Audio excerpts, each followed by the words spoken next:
Hello, everybody. Welcome to Not Very Much of Anything on Sunday, our Sunday, April 19th edition. Hold on, I got to just find this right setting here. Okay. Good to see everyone. I was just sitting here watching some of the names come in there. I just love being able to look over and recognize all the regulars. Um, and then I saw Sandra's name. Sandra, thank you for the article. I just saw it now, actually. I just went and looked. That's so cool. So Sandra wrote a little piece in Forbes about online meditation experiences, and the Do Nothing project got a mention. So much appreciated. Some good resources there, actually. So everybody, if you haven't looked at it, check it out because there's some other online resources there as well that are pretty great. Very much appreciated, Sandra. That's so awesome. And welcome everybody. Good to see all the regulars. If you're new to the Do Nothing project, well, what can I say? You haven't missed very much. Um, we do this now on Wednesdays as well, sort of special quarantine editions. We meet twice a week, Wednesdays at 12 and Sundays at 8 o'clock. And we'll just basically do a pretty simple meditation, hang out together, enjoy each other's company. And sometimes I answer some questions around, you're welcome to post a report in the side there or ask a question. And I think, yeah, so and the whole idea of this is really just to, in a very laid back way, explore practice, explore the minimal end of practice, which is really what meditation is about. There are lots of styles of meditation, but the core, the heart of meditation is sort of exactly like the cliches. It's basically about it's the practice of being without furiously doing. And often the doing is kind of connected to the mind that thinks it needs to continually strategize and do and work and obsess and think. And so it's sort of this opportunity to give our minds a break, and to kick back and just sort of be in our bodies. And of course, the mind's still there and the mind goes crazy or doesn't go crazy. And then there are ways to work with that, which I kind of point out as we go. So in terms of today, I think I try to come up with a theme based on what was going on with my day. So what was going on with my day today was inside playing with baby and hanging out with Sarah, and that was great. But I was getting really cooped up, and then I decided to go for a little social distance walk out at this place called Leslie Spit in Toronto, and it was like the midge attack, the attack of the mayflies. I guess it happened today. So it was the least enjoyable nature walk / run. Actually, it's more like run back to the car nature walk because they were just getting in my eyes and my face, and there was bikers. Everyone's doing this when they're running. And so when I got back, I decided, no, I'm still going to go for this walk, even though the nature part wasn't there. So there's just a giant parking lot next to where we're staying. So I decided to walk around the parking lot. And at first I walked around the parking lot and I kind of had this little uptight agenda, like I'm gonna walk. I gotta get some exercise. And I was sort of walking fast, and then I just realized in this super obvious way, oh yeah, I can just walk like I'm enjoying myself. And why don't I walk like that all the time? And I realized that that's really the best possible walking meditation you can do. You can do meditations where you're really like a slowed down zombie trying to like feel the sensations of your feet on the ground and the usual. If you ever been to a meditation retreat, there's this hilarious sort of zombie shuffle, people moving very, very slowly. And partly it's because they got the shamatha going on. They're in this sort of blissy, absorbed state. But partly it's because they're trying to tune into each little sensation, and it's wonderful. But another wonderful meditation is just to walk like you're enjoying the experience of walking. Like walk like you're in a 70s movie, like you're John Travolta and 22 years old cruising through Brooklyn or something. Just the feeling of just like enjoying your body, letting your body roll, letting the shoulders roll. And I used to walk like that more when I was younger and less uptight and more ridiculous. And so I just did it again. Not so much the kind of pimp stroll thing, but more like just the feeling of just being in my body and enjoying the flow and the ease of just being this animal body. And when I started to think about what to do for meditation, I realized it's the same with meditation. Mindfulness, sometimes one of the definitions of mindfulness is to remember, sati. And what they mean is to remember to be aware, remember to come back to awareness. And like whatever's going on, whether it's difficult, whether it's enjoyable, whatever it is, you can always come back to awareness and be noticing it. There's always that stance available. But thinking about it, I realized, we can do better than that. We can do, instead of just coming back to being aware, why not coming back to enjoying the experience? And it's slightly loaded talking about enjoyment, because often don't feel like we're enjoying the moment. We're in pain, we're uncomfortable, and whatever. But the good thing about that as a prompt is implicit in it is a sort of fake it till you make it idea.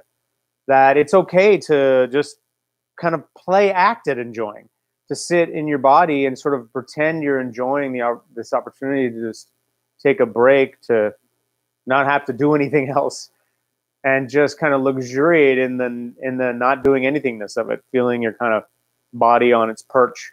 So I thought I'd lead a little practice around that tonight, and yeah, and then I don't have any. I did a bunch of questions last Wednesday. I answered a bunch, so I didn't have those lined up. So if people had a report or whatever, we can do that.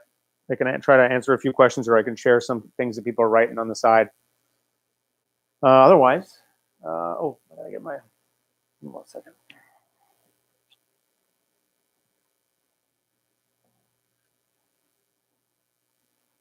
Otherwise, let's meditate. 8:09. Okay, so we're going to finish at 8:34. We'll do 25 minutes.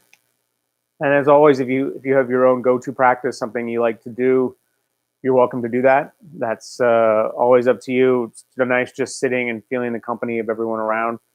Or you can follow along with my prompts. And before I begin, I'll just say thank you again to Andrew, Lily, and Milan, my people who make all this happen every week. None of this would happen if it wasn't for them. So thank you, guys.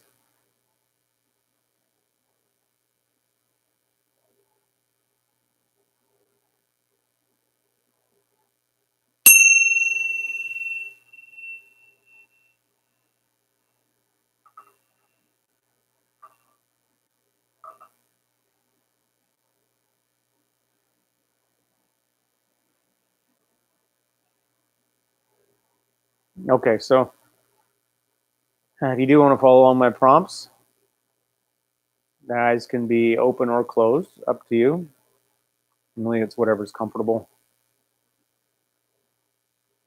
I like to start with a few breaths, kind of more deliberate.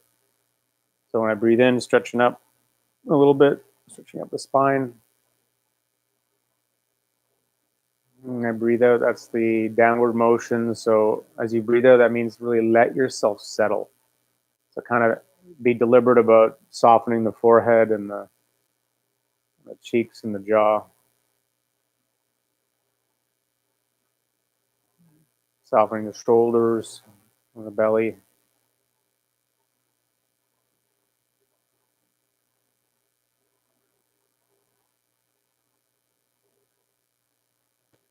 It's also kind of the arriving motion. You're breathing out, you're relaxing, and you're arriving right here in this space, wherever the space you are right now, arriving in the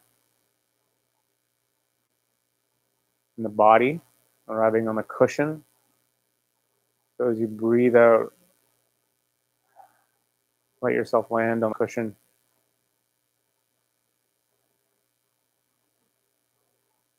Landing on the seat, maybe your feet on the ground. And as you breathe in, you can kind of breathe up from the ground, finding that the support of the ground, the way the spine is erect, there's this alertness. And then the out breath again, the relaxing. So riding that edge between being alert, awake, and being relaxed.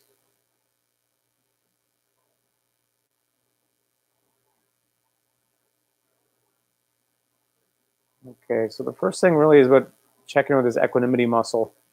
That just means the not being uptight about the imperfection of reality muscle. In my case, there's a washing machine going on in the background. It's probably not the best timing. So I'm going to just breathe out and not be uptight about that.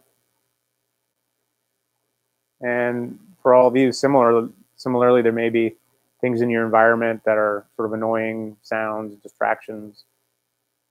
And your environment includes your inner environment. You might have aches and pains and lots of thinking. But equanimity just begins with reality. It says, oh, yeah, all this is good because it's what's here. Let's just welcome it, not get, kind of bent out of shape about things not being perfect. And then we proceed from there. So, and that's really, we build that throughout the meditation, just the being with what is muscle.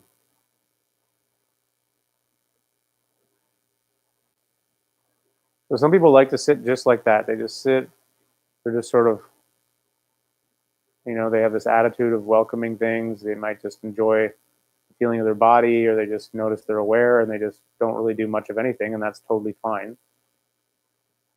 Or you might want to light a home base to pay attention to. So that means maybe the feeling of the breath, the sensation of the breath, or the sensation of the hands, or maybe sounds, like the sound of a fridge or a dishwasher.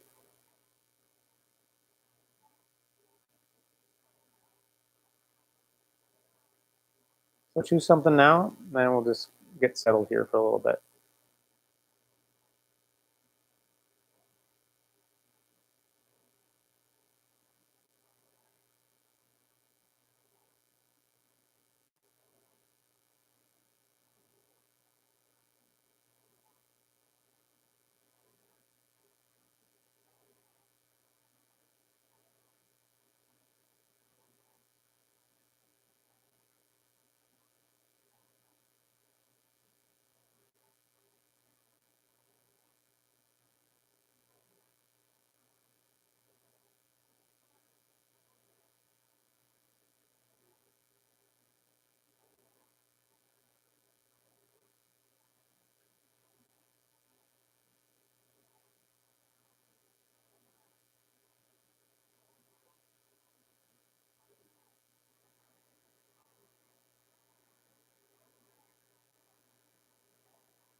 Yeah, good. So we're just getting settled. Important here, throughout the whole practice, this quality of patience. Not in a rush to get settled. It happens in its own pace. The nervous system starts to relax a bit. You might still have lots of thinking. If you're newer to meditation, the idea is just not to make a problem with that. The thinking isn't the problem. It's the obsessive way in which we continue to feed it. So if you do notice thinking, just sort of notice that you're in the thinking and try to pop out of it, come back to just sitting, or noticing the breath or feeling the body, and try to let the thinking kind of play out in the background. And then the same, by the way, goes with aches and pains in the body, anything. Kind of let it be in the background and focus on something else.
And so we talked about this idea of enjoyment.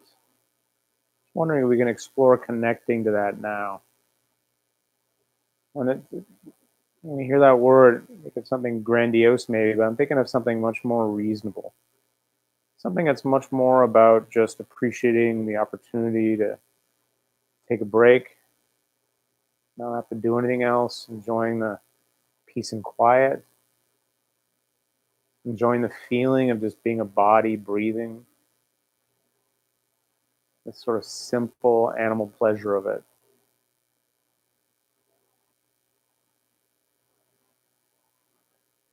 And that might be, available for people, and that's possible, or it may be feel kind of remote. In which case, I would say, first of all, it's the idea of just sort of kind of faking it, pretending to enjoy it, can actually kind of bring us there a little bit. Just playing with it, like you're playing someone enjoying meditating in a movie. Just noticing if that changes anything, and keep in mind also it can be really just like a hair above neutrality. It's just more of an attitude than anything else, and it's something you do with your body, not so much your mind. Does that makes sense? Let your body sort of enjoy, see if it can enjoy itself on its own terms. And if it's totally not available, then not to worry.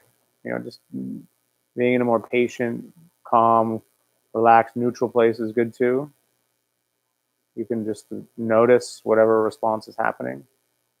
But I would definitely encourage you to play with this a little bit. Play what it feels like to kind of choose to deliberately find the simplicity of this activity kind of satisfying.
So you're enjoying, but of course, one of the not a danger, but you don't want to get so into the enjoying that you kind of just end up drifting off.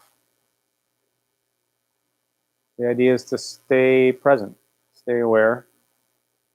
So you're appreciating the opportunity to just sit here and do very little.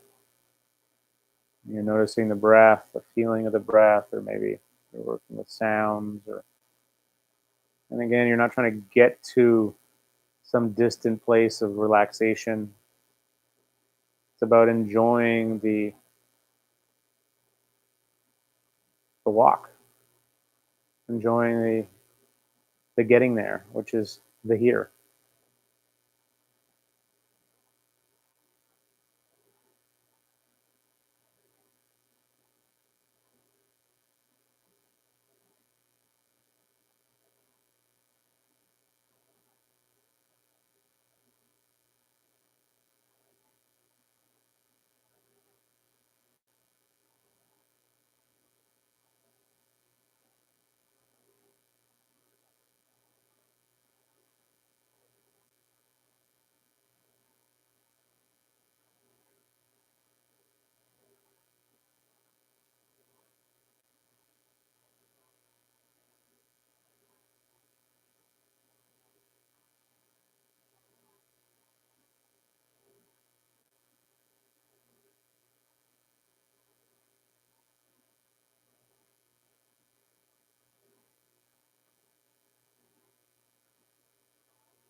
Good. Enjoying this the break, enjoying the quiet, the rest, any stillness that might be there.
Enjoying and it implies also acceptance. It's hard to enjoy something that you're not accepting it, but also not grabbing onto it, not being greedy for it, just appreciating what's there, letting it be there, letting the breath sort of rise and fall, the sensations tingle, the sounds move and pass through you. Even if they're enjoyable, the whole experience is a bit of enjoyment, not trying to hold on to it and bottle it, just letting it just change and move and evolve.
Okay, good. So we'll do a little here at the end, a little mini sort of positivity practice. Lots of different kinds of things you can do here. Keep this one nice and simple. We've done this a few times lately, just this idea of dedication of merit. So it's like your whatever good got generated from this practice, kind of imagine you're giving it away. You're just sending it out to whoever needs it.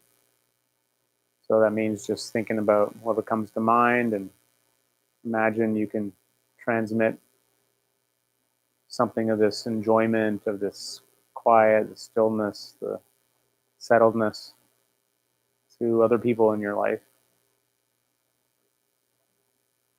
You can say thank you, or you can say may you be well, if you don't have a phrase.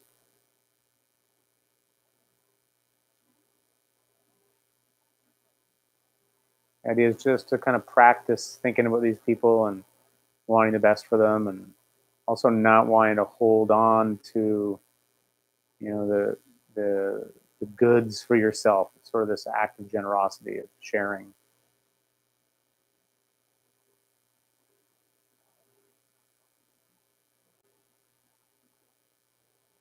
And just notice how that feels. Sometimes that can feel pretty pleasurable too, or it might just feel neutral, or it might feel, weird or self-conscious. It's all good.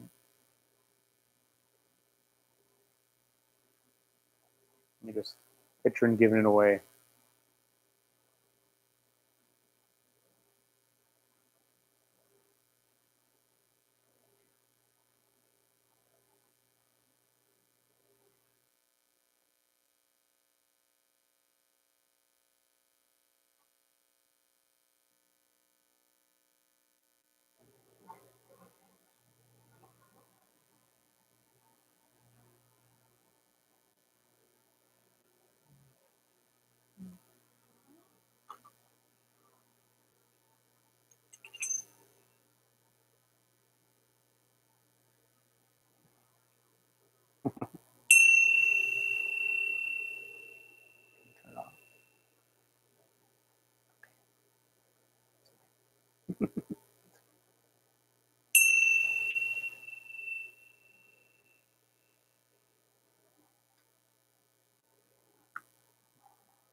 Yeah, it's the meditation.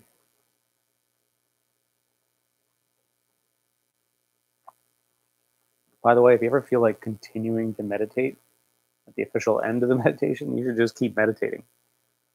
If you got some momentum going, it's good because you're just trying to you're basically trying to teach your nervous system the habit of stillness, the habit of being, the learning to recognize that sort of what it's like to drop into that and enjoy it. And so the more we do it, the more, and it tends to be more a consistency thing and like a frequency thing, the more you get these little hits, the more it feels available in more kinds of circumstances. So eventually you're able to walk around feeling more in touch with that. So good to see everybody.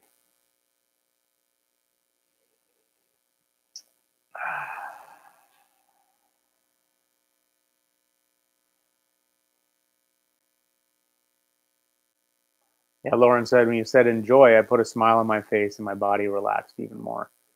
And well, it's that old thing about literally that famous research from psychology where just smiling, even if you don't feel happy, making your mouth do this, after a while, it can kind of, it's like the whole body starts to follow. That's actually one of the things I figured out about how to fall asleep too. If you just pretend you're sleeping, like you pretend you're breathing, your body's breathing like you're sleeping, it'll often pull the mind right into it.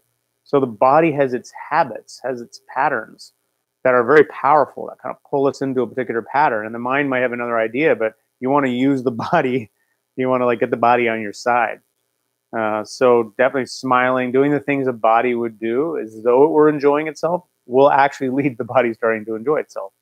So, and you're patient because of course sometimes it's just like you could do that practice and there's no way it's going to be enjoyable. It's just that's how it is sometimes. Um, so Brooks saying was able to feel joy through the breath. With the breath, I imagined a smile developing ear to ear, and the out breath, a satisfying settling of contentment and simple joy. Nice. That sounds like a good meditation. Yeah, so Ricky says got super into the breath in an enjoyable way. Yeah, sometimes I like to use that cue, this into it quality. The first time I heard that was my friend Daniel Ingram, actually, when I was meditating with him for like a month. He would say that. He would say because that's what he said. Concentration has an into it quality. Like it's like you're playing a slow groove, or you're really into something, and can you breathe like you're into it? You're breathing normally, but it's like you're kind of enjoying it. There's a hedonic element that lets us get absorbed. That can really help. So finding something rhythmic in the experience too, like the breath is rhythmic, and other things are. Mm-hmm. So Barb's new to meditation says, is it best to breathe in through my nose and out through my nose? Or is it better to breathe in through my nose and out through my mouth? Well, I don't really know if there's like a perfect answer. I breathe through my nose. I don't really think about it. But I mean, I think it would be whatever feels really comfortable for you. My friend Scott, who's a big body guy, is all about the importance of breathing through the nose. I don't know why, but he just has a whole bunch of stuff about how that's important. The alternation of mouth, nose, and that. I mean, that's there are practices that do that, especially more in the yoga world. But I'm not really familiar with those, so I would just say whatever feels natural and easy. I think most people tend to breathe through the nose. I would say, but there's no rules to any of this. It's sort of your own experience is really the main teacher. So. Um, so Kent's asking, what are your thoughts about meditation apps that are all about goal setting and using meditation to be more productive?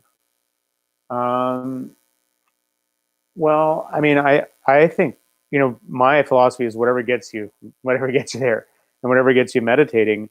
Often we need a more goal-oriented structures at the beginning, or we need more we need these sort of ostensible reasons to be meditating, and that's fine if that's what the mind feels like it needs to get going to do it. I mean, do what works.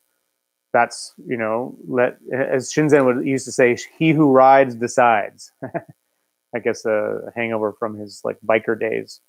But the same kind of idea, like you can kind of, you use what works for you and you kind of decide what that is. And so at the beginning of a practice, if it's about being more goal oriented and trying to deliberately be productive or use it for specific things like to improve your golf game, awesome. Eventually, what I imagine will happen in those cases is as you start to taste the kind of experiential, the benefits, the experience starts to get deeper. You start to see that it's not so much like you're trying to fit this meditation as yet another thing into your life. It's more like your life starts to get more meditative. It becomes, and then some of those pleasures, those more do nothing pleasures, make themselves more available. But often those are really hard to find at the beginning when you're in a super type A mode. So I think it's fine. I guess I would say. You can always get a bit of the opposite of a goal-oriented striving here to balance that out.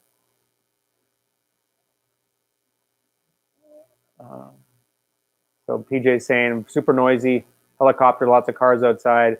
Not usually that noisy here, but he was able to invite it all in while smiling, and it made it all feel connected and good. Yeah, well, that's the other thing. That's a great point, especially like we said about feeling connected. So as you get deeper into practice, different themes kind of appear in through practice. Themes of simplicity, of emptiness, of fullness, and also this theme of connectivity. And I used to think of connectivity as something sort of exotic, but I kind of experience it more and more, or think about it more and more as just whatever's happening. If it's happening and you notice it, then you're connected to it. Connectivity is everything that you're aware of, and it's all just one single field of energy, of like sensory energy, whatever you want to call it. Like it's sound energy, feeling energy, hearing, taste, sight. It's all just like this sort of energy, and you're connected to all of it. And that's interconnection. Interconnection is just the experience of being connected to whatever you're experienced to. And there's, of course, wider interconnection of like more that all the people we're connected to in our lives before and after, and locally and non-locally, all that. Of course, that's true. But there's the palpable in the moment experience of connection is the same as the experience of being aware. It's just knowing that the things you're aware of, because you're aware of them, you're connected to them. I don't know if that makes sense, but it sounds so common sense, but it can become a kind of quite a striking sort of experience when you're in and you realize that you're inside this sort of like field of moving energy that, and every part of it is connected to you. So maybe that's a prompt. Maybe it's something we could play with sometime, something around that. That just sort of emerged, I think, through a prompt of a teacher, actually. Locke Kelly was talking about that, and I was like, oh my God, that's so true.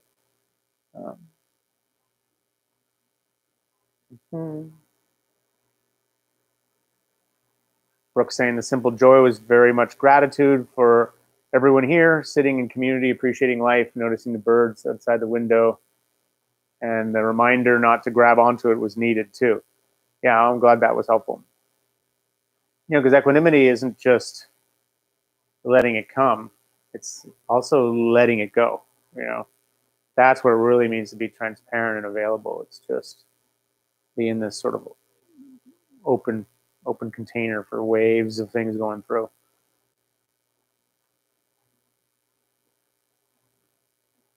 Yeah, Andrew's got some thoughts here about the apps. Thinks of the apps as like a scaffold to help you build a practice without the risk of collapsing. Yeah.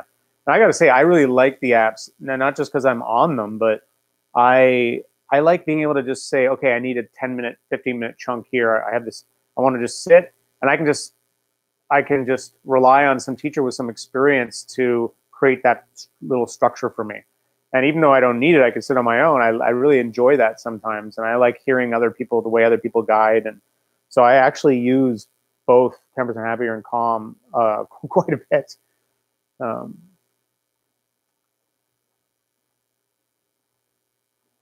Yeah, excellent.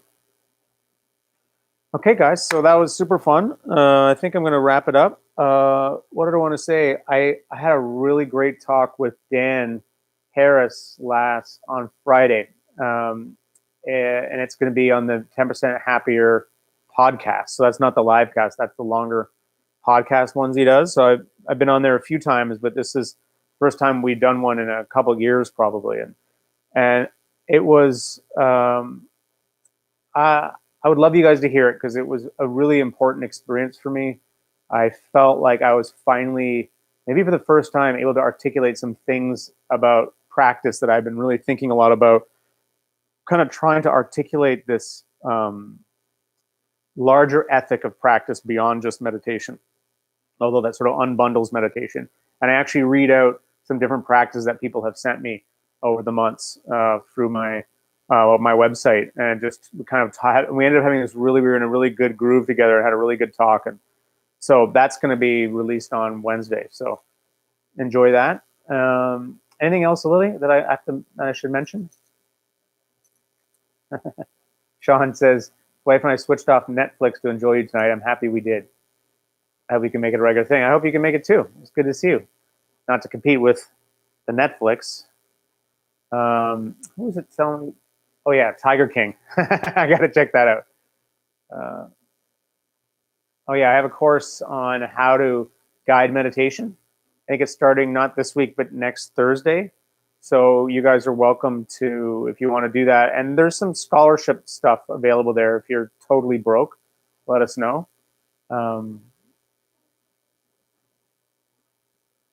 Yeah, Marston's asking me it was called Dedication of Merit. So that's a classic way to finish Buddhist practices. If you Google it, you'll see different people talk about it, but it's kind of a bit Buddhist-y, but a lot of Buddhist-y stuff is really cool. I think there's a lot of value to it, and I like to do it.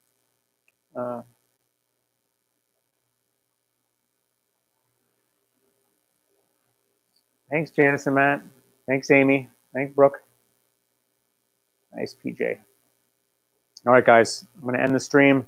Enjoy the rest of your evening. Go back to meditating if you're liking that, and I'll see you guys on Wednesday.